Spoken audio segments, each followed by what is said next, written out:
Welcome to the 2 Minute Sit Rep. Some days I wonder where common sense and sanity have gone in this country.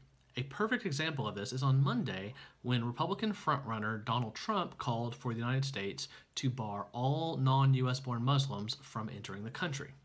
Now, according to Mr. Trump's campaign, he is calling for a total and complete stoppage of Muslims entering the United States until the federal government comes up with a plan to combat ISIS. So, how is Mr. Trump's plan going to work? He claims that people are going to be asked if they're Muslim when they're trying to enter the country. If they say yes, they're going to be denied entry. So, with all due respect to Mr. Trump, if it was that simple, I'm pretty sure somebody would have come up with it sooner.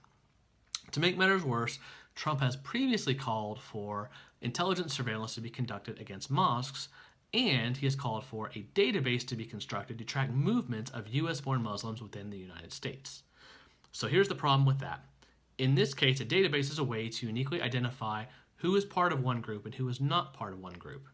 So I guess in the Donald Trump presidency, what we're going to do is we're going to ignore the 14th Amendment, which guarantees equal protection before the law.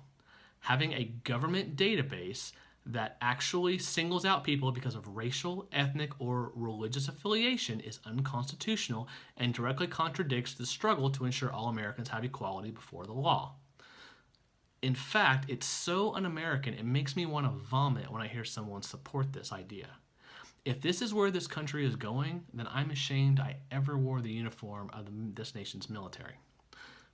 On the other hand, some people close to Trump are saying that this is designed to hurt Marco Rubio and Ted Cruz's closest rivals, that this is just campaign rhetoric. It might be just campaign rhetoric to Trump, but to many of us followers, it's more than that. And that should be something that terrifies the average voter. In all likelihood, we are seeing millions of voters out there who have no trouble violating the Constitution while practicing religious bigotry to get what they want.